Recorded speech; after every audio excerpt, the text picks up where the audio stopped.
Joanne Tétrault de la TOC. Comment ça va, Joanne? Ça va très bien, merci. Bonjour tout le monde. Bonjour. André Desmarais, Acta Québec. Est-ce que le son est bon, André? Ça va bien?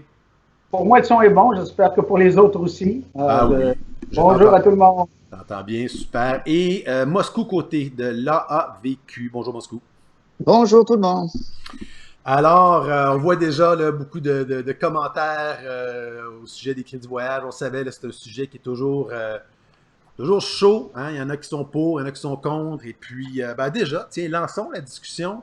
Je sais que c'est une initiative, ça avait été lancé, je pense, le 18 mars, hein, l'époque Transat a pris l'initiative d'annoncer le tout et les autres ont suivi.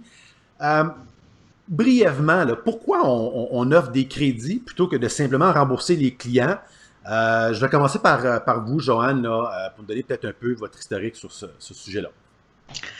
OK. En fait, une des raisons pour lesquelles l'Association des tours opérateurs préconise les crédits voyage, parce que c'est avant tout une question de réalité financière. Quand on connaît un peu les rouages, puis l'ensemble, en fait, de la réalité de fonctionnement par rapport aux voyagistes, par exemple, il est clair qu'une grande partie des argents sont déjà à l'étranger. Dans les dernières années, les fournisseurs extérieurs, donc que ce soit en Europe, en Asie, ont été en fait appelés à resserrer beaucoup de leur politique dans la mesure où il y avait énormément de nouveaux voyageurs qui venaient de nouveaux marchés, la Chine, etc. Un dollar canadien qui était très bas. Qui fait que les principes ou les politiques de réservation font en sorte qu'il y a beaucoup d'argent qui sont déjà à l'étranger. Une partie aussi de ces tours, par exemple au niveau des voyagistes, il y a toujours une prestation aérienne, hein, pour la grande majorité, bien entendu, qui a ses propres conditions. Alors, dans beaucoup de cas, en fait, que ce soit le tour opérateur ou que ce soit même l'agence qui elle-même est investigateur d'un tour, la réalité est que l'argent n'est plus dans les coffres pour la grande majorité. Je ne dis pas la totalité, mais en grande partie, l'argent est déjà déplacé. Et les fournisseurs qui sont impliqués au niveau des prestations, l'ensemble des prestations des tours, mais l'argent est à destination et c'est des crédits voyage qui aussi, ou des notes de crédit, qui sont offerts au niveau des voyagistes. Donc, c'est pas une question de mauvaise ou de bonne volonté. Il y a une réalité de fonctionnement qui fait que, de par la nature du travail qu'on fait, on travaille avec des fournisseurs étrangers. Hein? Je veux dire, si on est des agents de voyage, c'est aussi une réalité pour tout le monde. Et l'argent étant déjà avancé au niveau de ces prestataires de services-là, les hôteliers, etc., ben, on n'a pas l'argent, puis autrement au niveau du tour opérateur local. Et c'est un aspect qui est intéressant parce qu'on dit qu'il n'y a pas l'argent, puis je pense que aussi le consommateur peut-être a de la misère à s'y retrouver parce que, et d'ailleurs un commentaire là, qui est mis dans le fil qui dit « Ouais, mais on entend qu'Air Canada a pour 1,6 milliard ou 2 milliards dans les coffres, mais les lignes aériennes, c'est une chose, alors que les voyagistes opérateurs, c'est une autre. » André, j'aurais envie de vous poser un peu la même question par rapport au Crédit Voyage, de la perspective du côté d'Acta Québec. Pourquoi vous, la position par rapport à ça, vous l'aviez pris pour quelle raison? Est-ce que c'est un peu comme Joanne vient de nous l'expliquer? Ou est-ce qu'il y avait d'autres aspects, et justement le côté financier, il y a quand même des sous là, qui roulent là, au niveau des lignes aériennes, de ce qu'on peut voir. Donc, est-ce que c'est plus au niveau des autres parties du morceau, des voyagistes, des hôtels ou ailleurs que les agents ne sont plus là? Écoutez, comme Joanne le disait, premièrement, les compagnies aériennes ne sont pas sous les lois provinciales comme les tours opérateurs au Québec. Alors ça, c'est déjà une dynamique qui est différente dans le voyage et que les gens ne comprennent pas nécessairement. Les compagnies aériennes sont sous les lois fédérales, alors c'est le gouvernement fédéral à ce moment-là qui peut intervenir. ACTA, on travaille avec justement IATA, on travaille aussi avec le gouvernement fédéral, on a travaillé avec l'Office du tourisme du Canada pour essayer d'amoindrir la difficulté envers le client, comme on travaille aussi avec l'OPC au Québec pour les tours opérateurs. Alors, la différence, bien entendu, des crédits voyage, ce n'est pas la même chose parce que les compagnies aériennes ils étaient un peu moins souples, mais ils ont quand même une complexité dans la montée des voyages parce que vos billets d'avion, vous achetez le billet d'avion d'Air Canada, mais vous voyagez peut-être sur Swissair, sur Bruxelles Airlines. Alors, chaque pays a des contrôles et des règlements différents. Alors, ça devient plus difficile d'adapter des crédits. Les crédits ont été acceptés. Au début, il y avait des dates limites pour les voyages en avion. Ils ont augmenté. Même maintenant, il y a quelques compagnies aériennes qui mettent de la souplesse pour les changements de nom, à condition, bien entendu, de ne pas avoir ce qu'on appelle des co-chairs. Ça veut dire Air Canada jusqu'à Francfort, puis après ça, Lufthansa. À ce moment-là, les changements de nom vont être interdits ou sont encore interdits. Alors, tandis que pour les tours opérateurs du Québec, le crédit, à la lumière de ce que j'ai compris dans les derniers temps, c'est que c'est le propriétaire, en fait, le payeur, qui a le crédit. Alors, ça veut dire que s'il y a une famille qui veut voyager, le père a acheté le voyage, mais entre-temps, il a divorcé, puis qui est avec une autre femme, il va probablement pouvoir utiliser son crédit pourvu que ce soit lui qui a payé et non elle. Oui, et ça, c'est un des éléments là, qui ont été soulevés. Il y avait les échéances qui, au début, étaient 24 mois. Bon, on a commencé à avoir des flexibilités amenées et il y avait la non-transférabilité qui était un enjeu. Dans les deux cas de figure, quand on transige avec un conseiller voyage, l'avantage, c'est qu'on se dit, il y a une certaine taxe ou il y a de l'argent qui va vers un fonds d'indemnisation, le fameux FICAV. Et là-dessus, donc, Moscou, je sais que dans les discussions qu'on a entendues au cours des dernières semaines, on disait, il n'y a peut-être pas assez d'argent, malheureusement, dans ce fonds-là. Alors, c'est dommage, parce qu'on a un fonds, de l'autre côté, on arrive devant une crise, et c'est un moment où on voudrait peut-être l'utiliser. Alors, peux-tu peut-être nous donner un peu le topo par rapport à la FICAV, et dans le contexte actuel, pourquoi ce n'est pas une solution, ou à tout le moins, on n'en entend pas peut-être parler autant qu'on devrait? Oui, bien sûr. Je veux juste rajouter sur un des points que Joanne et André ont mentionné. Parce qu'on dit, oui, les fournisseurs étrangers, les hôtels ne remboursent pas. Mais soyons honnêtes, là, les hôteliers québécois ne remboursent pas les tours opérateurs américains, chinois ou européens. Là. Ouais, donc, c'est pas les hôtels en France qui sont méchants. C'est tous les hôteliers ont un problème de cash flow, donc malheureusement ne peuvent pas rembourser, incluant nos chers hôteliers québécois. Bon, ceci dit, pour venir au FICAV, faut comprendre que le FICAV est là en cas de déconfiture et en cas de non-respect des services. Dans ce cas-ci, est-ce que le fait que le tour opérateur ne puisse pas, parce que la compagnie aérienne ne vole plus, on ne parle pas de faillite, on parle juste de suspension temporaire, est-ce que c'est, dans le fond, une déconfiture ou est-ce que c'est simplement reporté? Alors, c'est un peu le problème, c'est est-ce que le FICAV va rembourser parce que le crédit voyage en soi garantit l'argent aux voyageurs à condition que le tour opérateur soit toujours en business quand va venir le temps de réutiliser ce crédit-là.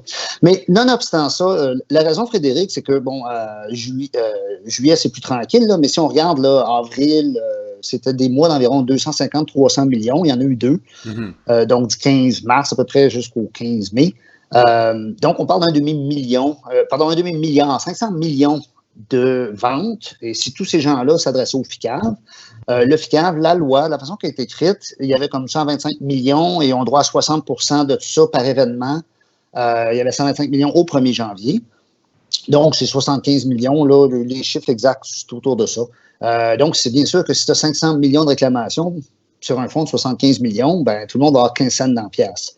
Mais au-delà de ça, le concept même du crédit, je veux dire, il faut se comprendre. Là. Si ton frigo fait défaut demain, tu vas chez un commerçant, tu achètes un frigo, puis il ne te le livre pas, ben, il faut qu'il te rembourse ou qu'il te donne un frigo. Tu en as besoin. Dans notre société, aujourd'hui, on a besoin d'un frigo pour fonctionner. Dans le cas de quelqu'un qui achète un voyage, il achète quoi? Il achète des souvenirs. Alors, ces souvenirs sont simplement reportés. Je veux dire, tu sais, on dit, oui, mais là, les gens n'ont pas d'argent, ils ont perdu leur job. Je comprends, mais s'ils avaient acheté, ils étaient partis, disons, 2 semaines plus tôt, ben, il y aurait un coup de soleil, il n'y aurait pas leurs 2000 $ qu'ils ont payé pour leur voyage et il n'y aurait toujours pas plus de job. Donc, c'est pas comme, c'est un luxe que les gens s'achetaient, c'est pas un besoin essentiel. Ça mais il y a des circonstances quand même, il y a des circonstances parce que, en général, le cas de figure que vous utilisez à Moscou est effectivement le cas, mais on va penser à un voyage de secondaire 5 où on faisait une expérience X, ben, l'année prochaine, tu es au cégep. Donc, il n'y a plus cette réalité-là. Il y a d'autres cas où André a parlé de divorce, les situations peuvent changer. Donc, enfin, c'est souvent un peu l'argument qui est utilisé par, je me fais l'avocat du diable, là, mais vers les clients qui vont dire, tu devrais au moins avoir le choix, un crédit ou un remboursement, ou à la limite, et c'est là peut-être, Joanne, je sais que vous vouliez peut-être intervenir là-dessus. Ouais.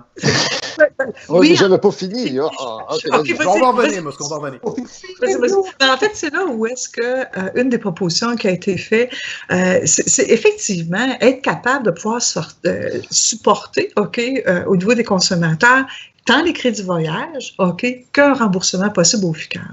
Et moi, je pense que le FICAV, au moment où on se parle, ne joue pas son rôle.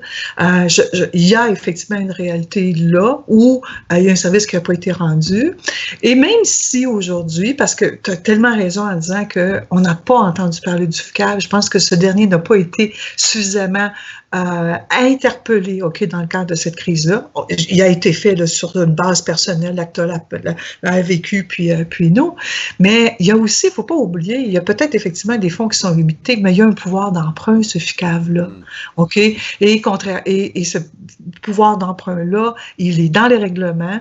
Et s'il y a un emprunt, que le gouvernement est certain d'être remboursé, contrairement à toutes sortes d'emprunts qu'il fait et qui ne revoit pas au niveau de certains types d'entreprises, bien, il y a une capacité de venir collecter le consommateur. Ça aussi, c'est écrit dans la loi. Ce qui fait que moi, je pense qu'il y a un mix de solutions. Le FICAV doit jouer son rôle, et les crédits voyage doivent aussi être présents dans cette multitude de possibilités, en fait, multitude, dualité ou de solutions proposées au niveau du consommateur. Ah, c'est un bon point. Je vais revenir à Moscou dans quelques instants parce qu'il n'avait pas fini son point. Il voulait rajouter quelque chose. Mais André, tu voulais rajouter quelque chose? Écoutez, l'ACTA, bien entendu, c'est l'Association canadienne. Et c'est juste au Québec qu'on a un vrai fonds d'indemnisation. Et ce qui arrive souvent, et ce que j'entends souvent, c'est que les assureurs, les cartes de crédit renvoient les gens au FICAV. Tandis que ça ne se passe pas comme ça dans les autres provinces. Alors, il y a peut-être un jeu d'abus qui se passe. Tout le monde se lance la balle au Québec, mais possiblement que si les assurances et les cartes de crédit jouent un rôle dans le service qu'ils doivent rendre à leurs clients, le FICAV serait peut-être moins sollicité. Mais André, c'est drôle parce que Stéphane Langlois nous faisait le commentaire justement. Il dit le problème sont les assurances voyage qui prennent le FICAV comme premier payeur. Finalement, acheter une assurance annulation, ça ne sert à rien. Donc, il fait écho exactement à vos propos, là. Et avant de retourner du côté de Moscou, vu que vous êtes ACTA, donc au niveau national, j'ai fait une discussion en anglais sur la page de PAX News. On avait des voyagistes et il disait justement, on devrait s'inspirer peut-être de ce qui se fait au Québec avec le FICAV. Est-ce que dans vos discussions, André, justement, l'Ontario, des provinces de l'Ouest, peut-être pour embarquer, ça ferait qu'on aurait un fonds un peu plus substantiel qui pourrait pallier dans des cas futurs? Bon, écoute, dans nos recommandations, nous, on avait dit que le gouvernement devait protéger le crédit voyage et rembourser au bout du 24e mois s'il y avait une faillite ou s'il y avait... C'est un exemple. Mais si tu parles du fonds d'indemnisation, effectivement, on en parle énormément. Tu sais qu'en Ontario, c'est l'agence de voyage qui paye le fonds d'indemnisation qu'ils ont. Ils ont un petit fonds, je pense qu'ils ont 20 millions. Et ce que l'ACTA en Ontario veut, que ce soit le consommateur payeur, comme au Québec. Et on a fait des transactions. On a même mis TICO, qui est leur organisme, en communication avec l'OPC pour accentuer le principe du consommateur payeur, comme on a ici, qui est bien entendu accrédité par l'ACTA. Mais on était en période d'élection et M. Doug Ford ne voulait pas taxer ses consommateurs. Donc, je reviens vers toi, Moscou. Je pense que tu peut-être compléter le point. Il était temps, hein? Surtout avec mes collègues qui sont très volubiles. Joanne, on te connaît, mon thème. Vas-y, Frédéric. Mais ce que j'aimerais que tu complètes, tu étais sur le point tout à l'heure, mais en même temps, je sais qu'avec la TOC et l'AVQ, vous aviez signé une lettre au niveau du gouvernement du Québec pour légitimer les crédits voyage, là, donc en cas de force majeure. Puis bon, alors c'est quoi un peu le statut par rapport à ça, puis vous en êtes où, là? Ben, premièrement, oui, le Québec, on a un fonds. L'Ontario en a également un. André, tu t'es repris toi-même. Mais la différence, c'est qu'en Ontario, le Compensation Fund a dit on accepte les crédits voyage, vous n'avez pas le droit, alors c'est fini, c'est réglé, that's it. Alors, c'était fini, c'était final. Les compagnies de cartes de crédit ne voulant pas payer, ont dit prenez le crédit, vous autres aussi. Ça a l'air que c'est cocheux, le crédit. Bon, ça finissait là. Québec, ce qu'on a, le problème, c'est que personne n'est ses culottes, les décideurs ne décident pas. Puis, je veux dire, comme à un moment donné, on comprend que c'est un nouveau gouvernement, puis que, tu sais, plusieurs des ministres, que c'est leur premier mandat à vie comme ministre. Heureusement, le premier ministre, lui, a déjà de l'expérience politique, mais c'est comme personne ne veut décider, personne ne veut se mouiller. Ah, c'est peut-être pas populaire de dire qu'il faut prendre un crédit, mais ben OK, à ce moment-là, comme Joanne a dit, prêter 500 millions au fonds, puis rembourser avec le fonds. Ah, oui, mais on ne veut pas vraiment parce que ça, coûte cher. Ben, faites quelque chose. Je veux dire, vous êtes payé pour faire quoi? Vous êtes payé pour décider, c'est ça. C'est vous les décideurs. Je veux dire, à un moment donné, c'est bien le fun, mais tu sais, c'est le fun d'avoir été ministre puis de se promener avec un véhicule de service, puis ces choses. Mais à un moment donné, c'est parce que la job, il faut qu'elle soit faite, là. Tu sais, c'est aux décideurs de décider. Alors, on n'a pas envoyé une lettre à l'Office. On a envoyé une recommandation à la présidente qui était carrément inclure une note et une modification à la loi. La loi ou les règlements, là, je ne suis pas juriste, je ne sais pas c'est lequel des deux, mais c'était dans le but de justement bien encadrer ça pour qu'on puisse savoir qu'est-ce qu'il y en est. Et oui, Joanne, comme elle l'a mentionné, les gens pouvaient se retourner immédiatement sur le FICAV s'ils voulaient, s'ils n'étaient pas en mesure d'attendre. Et là, ça sera du cas par cas. Je peux comprendre que votre exemple de groupe de secondaire 5, c'est normal que ça, les crédits voyage, ça ne s'appliquera pas et ça ne fonctionnera pas pour ce genre de personnes-là. Les gens aussi peuvent malheureusement décéder. C'est un peu pour ça qu'on est confiné. Donc, c'est des réalités. Après 2 ans, à ce moment-là, le FICAV devra rembourser. Et les grossistes, les tours opérateurs, qu'ils soient détaillants ou grossistes, ne vont pas se mettre d'argent dans les poches. Il y a déjà des dispositions dans la loi, comme quoi que le FICAV est subrogé au compte en fidéicommis des agents de voyage. Et monsieur de l'OPC il va venir me voir, et il va dire, bon, ben Moscou, tu as 10 000 de crédits qui n'ont pas été encaissés, et où l'argent? Ben, sur le crédit de Frédéric, le 10 000, j'ai envoyé 5 000 à l'hôtel à Paris qui a disparu avec mon argent. Il reste 5 000. Ils vont dire, bon, ben, fais-moi un chèque du Content Trust, rembourse-moi le 5 000. Ou si j'ai réussi à récupérer le crédit que j'avais à l'hôtel à Paris pour un autre passager, à ce moment-là, je vais devoir remettre le 10 000 en entier au FICAV. Donc, le FICAV, sa job, c'est de compenser et de pallier le manque à gagner avec le Content Trust. Mais ultimement, au-delà de ça, si l'Office avait juste dit les crédits, c'est pas valide, ben, les tours opérateurs se seraient arrangés en conséquence. Le FICAV aurait eu à faire ce qu'il a à faire. Et c'est ça le problème qu'on a, c'est que personne ne décide. Et c'est ça aussi qu'il faut bien clarifier. La discussion d'aujourd'hui, je parle avec 3 intervenants sur la réalité québécoise. Et je prends juste un petit instant pour clarifier parce que j'ai quelqu'un là qui, dans les questions, me marque pourquoi on ne compare pas avec la situation avec l'Union européenne, les États-Unis, qui obligent les compagnies aériennes à rembourser les clients. Alors, il faut préciser, c'est de niveau fédéral, ça se passe, cette réglementation-là, alors que vous 3, si je ne m'abuse, vous dealez avec l'OPC, c'est au niveau québécois que ça se passe pour ce que les forfaitistes, les voyagistes peuvent offrir comme crédit voyage ou remboursement. Je ne me trompe pas quand je dis ça? Non. Donc, dans ce contexte-là, justement, donc, clarification là, pour Mme Godin, on pourrait bien, là, mais on n'a pas d'intervenant fédéral autour de la table. Là, non, moi, mais il y a une réalité aussi. Là. On a vu effectivement que l'Union européenne, puis ainsi que les États-Unis ont favorisé, en fait, les remboursements. Mais ce qu'il faut retenir là-dedans, OK, particulièrement au niveau des transporteurs aériens, ils ont tous reçu des subsides importants. OK, je veux dire, je pense quand on parle du groupe Lufthansa, on a parlé de 9,5 milliards d'euros. OK, ça a été la même chose pour les transporteurs américains. Ils ont eu droit à des prêts substantiels du gouvernement et c'est suite à l'obtention, en fait, de ces prêts, OK, ou autres subventions, qu'ils ont été capables de pouvoir rembourser. Et c'est un peu la position d'Air Canada, Air Transat, etc., qui disent, bien, écoutez, oui, on a des fonds, et puis, vous savez, des fois, quand on parle, on a quelques milliards en compte, ben, les dépenses vont avec. Hein? On parle que les locations, je veux dire, Air Canada, ils font rien, là, puis ils doivent dépenser 50 millions par jour. Alors, il faut tout mettre ça en perspective. Des fois, ça a l'air des gros chiffres, là, mais quand tu as 1 milliard dans le compte en banque, là, ben, c'est parce que tu as des dépenses qui sont conséquentes. Quand tu as 50 avions qui sont sur le tarmac, qui ne bougent pas, ça coûte cher. 50, c'est bon. Quand tu en as 250, c'est vrai. Mais justement, donc, je veux juste revenir sur le point de l'OPC, parce que dans la section de la foire aux questions du site web de l'OPC, c'est écrit dans la date du début avril que des discussions sont en cours avec différents interlocuteurs sur la question des crédits voyage. La question, c'était, d'une part, faites-vous partie de ces interlocuteurs-là? Et sinon, quels sont les autres interlocuteurs? Et quelqu'un, là encore, mentionnait, je crois, dans le fil de nouvelles, on a un nouveau ministre maintenant qui s'occupe de la justice. Est-ce que ça va accélérer les choses, ralentir les choses? Donc, feedback, j'irais peut-être du côté de Moscou comme premier intervenant sur cette question-là. Ah oui, alors l'ATOC, l'ACTA et l'AVQ, les trois, on interagit, on parle régulièrement avec les gouvernements, que ce soit l'OPC, que ce soit Justice ou que ce soit Conseil du Trésor ou, Conseil exécutif. Alors bon, ça première chose, oui, on s'occupe de ça et c'est pas un problème là-dessus. Pour ce qui est des transporteurs qui remboursent pas, ben c'est dans un autre contexte que ça se décide.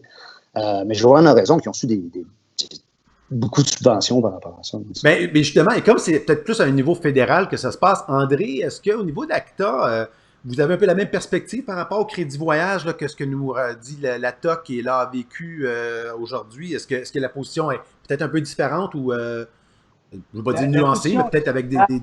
On appuie la proposition de l'AVQ qui a été envoyée avec la TOC. Nous, ça a été un peu plus long avant de prendre une décision compte tenu de la grandeur du pays et les différenciations qu'il y a entre les législations provinciales. Alors, ça a été beaucoup plus long avant d'avoir nos recommandations parce qu'il fallait respecter les réalités de chacun.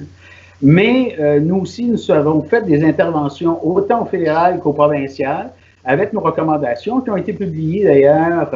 Alors, c'est sûr que nous, on parlait aussi beaucoup de la rétrofacturation, qui est un problème, bien entendu, qui peut être réglé plus du côté fédéral. Mais par rapport au crédit voyage, bien entendu, on a fait nos interventions auprès de l'OPC avec des recommandations très, très, très semblables. Il y a peut-être quelques petites différences compte tenu de la réalité canadienne, mais on poursuit le même but que l'AVQ, la TOC, la CATO en Ontario et toutes les interventions peuvent se faire au niveau canadien parce qu'on est conscient que le crédit voyage aujourd'hui est incontournable et malheureusement, ce qu'on aurait bien aimé, c'est une forme d'unicité pour que tout le monde se retrouve là-dedans et qu'on n'ait pas des différenciations d'une compagnie aérienne ou d'un tour opérateur. C'est ça que nous, on espérait beaucoup avoir.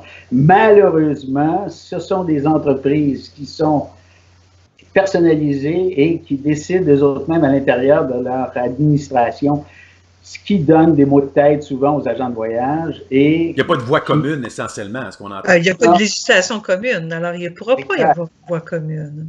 D'ailleurs, on parle de crédit voyage, bien sûr, aujourd'hui. On essaie de s'accrocher à tous les signaux que peuvent nous envoyer peut-être au niveau du gouvernement. Et le ministre Fitzgibbon, au début du mois de mai, si je ne m'abuse, a laissé entendre que le gouvernement penchait plus en faveur d'une légitimation là, de crédit offert par les voyages. Il a parlé de crédit flexible. Est-ce que ça pourrait vouloir dire quoi, là, selon vous, un crédit flexible, Joanne, selon ce qui a été évoqué?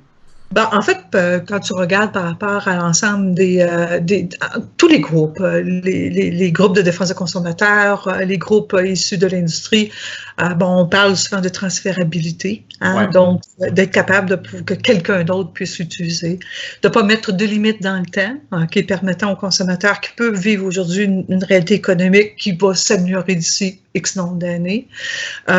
C'est aussi par rapport à la nature du produit, de ne pas être lié au niveau du produit qui a été acheté initialement. Je voulais voyager en Russie, mais non, je voudrais voyager en France. Donc, alors, ces trois éléments-là, en tout cas, je pense, à moins que mes collègues veulent en rajouter d'autres, sont pour moi aucune flexibilité qui pourrait être acceptable, en tout cas pour la majorité des consommateurs, mais qui, pour des raisons des fois techniques, et puis je pense que c'est Moscou qui l'a souligné, qui n'est pas toujours nécessairement possible. Puis par rapport à ça, ce que j'aimerais souligner, c'est que par rapport au niveau aérien actuellement, on n'a pas la parité entre les réservations qui ont été effectuées sur les sites des transporteurs et ceux qui ont été réservés dans le réseau de distribution à travers des systèmes de distribution de type Sabre, Amadeus, etc. Et ça, je pense que c'est quelque chose sur lequel il faut qu'on se batte collectivement parce que c'est comme favoriser une distribution indirecte de la part des fournisseurs et là, tu as un crédit d'une valeur, tandis que par rapport à l'ensemble des acteurs de l'industrie, on est restreint à cause des raisons technologiques et ça, c'est inacceptable. Moi, en tout cas, c'est des représentations qu'on fait et qu'on va continuer à faire pour qu'au moins qu'il y ait une parité. Hein, parce que Air Canada ne peut pas offrir quelque chose de plus valorisé que qu'est-ce que Moscou a émis chez eux. Ou bien qu'André a, tu sais, c'est pas possible, là. Fait qu'il y a ce genre de choses-là qu'il faut encore se battre. En termes de flexibilité, d'autres éléments, peut-être Moscou, André, quoi d'autre qu'on pourrait ajouter à ce que Joanne mentionne, là? On est d'accord ou il y a d'autres idées auxquelles on n'a pas songé? Oui, ben, c'est sûr que si les crédits étaient transférables, ça réglerait une partie du problème. D'ailleurs, Vacances Air Canada, on les félicite, ils l'ont fait. Les autres tour opérateurs, on m'a dit que c'est parce que quand tu transfères le crédit, c'est que cette personne-là, au lieu de dépenser de la nouvelle argent, va utiliser de l'argent existant. Alors ça, je trouve ça un petit peu malsain parce que le but des crédits voyage, c'est d'assurer la survie des tour opérateurs et du domaine au Québec. Donc, c'est peut-être pas la raison, c'est pas pour faire de l'argent, là, d'après moi, enfin. Mais ce que je mentionne là est important, la survie au Québec, puis c'est le mot Québec qui est important. Le problème qu'on a, c'est qu'étant donné que l'Ontario ont déjà mis leur culotte, ont déjà décidé, moi, il n'y a pas personne que je peux imaginer présentement qui voudrait ouvrir un tour opérateur au Québec versus l'ouvrir en Ontario, sachant que l'Ontario a fait ce qui était nécessaire pour protéger ses industries.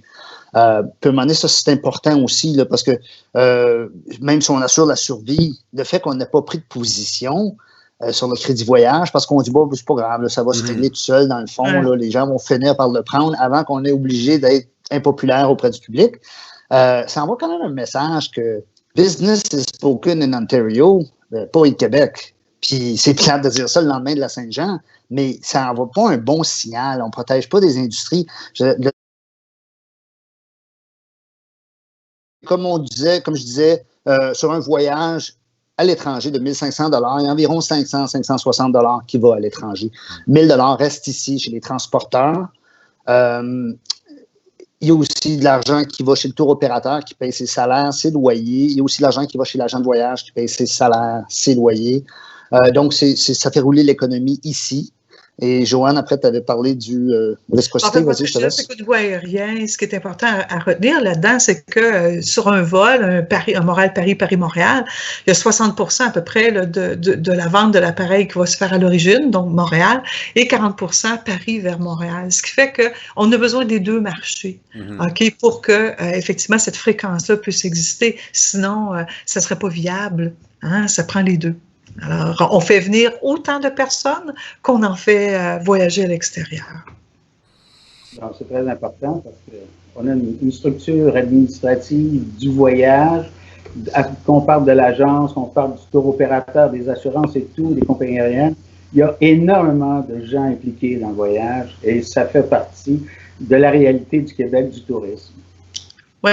Est-ce que dans le contexte actuel, là, la session parlementaire s'est terminée, si je ne m'abuse, il y a une dizaine de jours, environ, là, vers le 12 juin. Est-ce qu'on a espoir que l'OPC fasse le point prochainement? On va devoir attendre à l'automne ou sans avoir de boule de cristal? C'est quoi le feeling qu'on peut avoir par rapport à ça, Joanne? Écoute, moi, les dernières interventions que j'ai eues au niveau du cabinet du premier ministre, il y avait une solution qui devait être présentée à l'OPC, qui devait être présentée à l'ensemble des intervenants pour une fin de consultation. On connaît déjà en partie les intentions, mais avant qu'on les ait sur papier, on ne le sait pas. Ces intervenants-là ne se sont pas encore manifestés, malheureusement. On est toujours en attente. Écoutez, ça va faire bientôt 4 mois, là. C'est sérieux, là. OK? Puis, il n'y a aucune vraiment la position claire. On nous a parlé tout le long de complexité par rapport à notre industrie. Et pourtant, tous les intervenants qui sont aujourd'hui ont participé, OK, maintes et maintes fois à l'éclaircissement, OK, des rouages de notre industrie pour faciliter une prise de décision. Mais je ne comprends pas. Je veux dire, mais aujourd'hui, là, il y a peut-être certains éléments qui vont pouvoir être décidés. Il y a peut-être d'autres éléments qui touchent, par exemple, la rétroactivité qui devrait peut-être faire partie d'un règlement. Mais, tu sais, le gouvernement, là, quand il veut, il peut. Hein? Bon, mettons, là, si on dit ça comme ça, là, quand il veut, il peut. Pardon? Pour la PCU, ils ont pris des décisions rapidement. Oui. Très rapidement. Même le FICAR, Joanne, il y a 15 ans, quand on a fait modifier les lois pour le FICAR, parce qu'il y avait un problème à l'époque, ça avait pris 2 mois, puis le ministre avait déjà déposé dans le décret, puis ça a été mis dans la Gazette officielle. Puis en dedans de 90 jours, en dedans de 100 jours, enfin, là, du moment où l'idée est venue au moment où l'idée est devenue loi. Ça a pris même pas 3 mois. On regarde ça aujourd'hui en temps de crise. C'est inacceptable. On a toujours été précurseurs au Québec par rapport à certains, puis le FCAV, puis André, tu fais un beau portrait là, de l'ensemble du Canada. Puis aujourd'hui, face à une crise aussi importante, on s'est fait damner le pion par l'Ontario, qui 2 semaines après, écoute, eux autres, là, c'était clair. Fait qu'il y a une incompréhension. OK, en tout cas, pour notre part, là, de l'absence de décision au moment où on je pense que c'est ça qui est relevé. Puis c'est inacceptable. On a l'impression que l'Office de protection du consommateur ne connaissait pas le milieu du voyage. Parce que ça, c'est une des différences entre l'Ontario et le Québec. Parce que l'Office de protection du consommateur protège le consommateur, mais dans tellement de domaines qu'ils diluent un peu leur niveau de connaissance par rapport au domaine. Tandis qu'en ça a été une de leurs forces, c'est qu'eux autres, ils ont le TICO qui est vraiment focalisé sur le voyage. Donc, c'est une réalité qu'ils connaissent très bien. Alors, c'est pour ça qu'ils ont probablement pu réagir plus rapidement. Mais on sent qu'à l'OPC, ils ont de la misère à concevoir toute la dynamique du voyage. Alors, évidemment, il y a beaucoup de questions, commentaires. Je ne pensais pas à travers. Mais il y en a Prise aussi, il va falloir que tu organises. Oui, mais il y en a un quand même que je veux vous soulever. Il va falloir également se pencher sur les taxes non remboursables de ces fameux crédits voyage des compagnies aériennes. Il y a Dominique Aubin qui relève ça. Elle dit c'est tout un casse-tête d'essayer de faire comprendre aux consommateurs que le montant de son crédit n'est pas le montant de ce qu'il a payé au final et amène encore beaucoup de frustrations supplémentaires. Bon, c'est un point, effectivement, mais on est dans l'éducation à ce moment-là, puis c'est ça, c'est les entourloupettes autour de tout. C'est complexe. Ouais. C'est complexe, mais c'est inacceptable. Ultimement, le transporteur doit soit rembourser, soit donner un crédit. On comprend l'histoire de cash flow, on comprend l'histoire de la crise, mais ultimement, cet argent-là appartient aux consommateurs, appartient à mes clients, à nos clients. Et c'est important que les clients ne se sentent pas lésés. Je pense qu'ils peuvent comprendre que le problème au niveau cash flow, je pense qu'ils sont d'accord que d'ici 2 ans, de toute façon, les gens vont avoir, à grosse majorité, revoyagé. Mais de perdre un montant, je, personnellement, trouve ça inacceptable pour nos clients. Moi, je vais amener une petite nuance, OK, à cause de la spécialité de... Ben là, je vais mettre mon chapeau Skylink, OK, et je suis d'accord, OK, que c'est inacceptable. La réalité à laquelle on est confronté aujourd'hui, c'est les outils dans lesquels nous devons, OK, faire ces échanges-là dans les GDS, OK? Et le QREX, entre autres, de Sable. La problématique, c'est, mettons, dans un cas normal, que tu émets un billet, puis tu utilises le dossier original.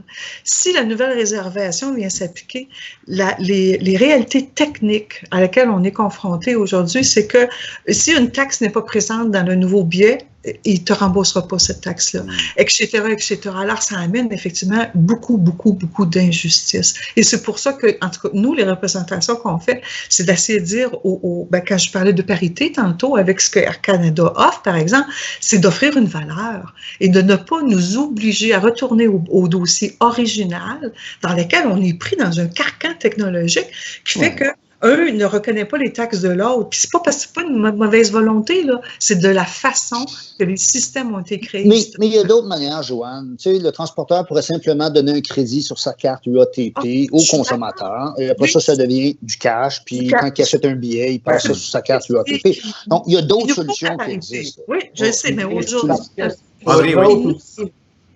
Une problématique informatique comme... Joanne le disait. Alors, eux autres, c'est un casse-tête.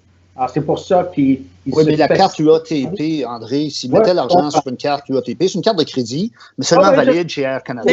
Ça serait réglé, ça serait fastoche. On est tout à fait d'accord. Mais aujourd'hui, les règles qu'on nous a imposées au niveau de l'ensemble des agences IATA émettrices ne sont pas ça. Là, hein? Puis il faut se battre pour ça. C'est ce que je disais tantôt.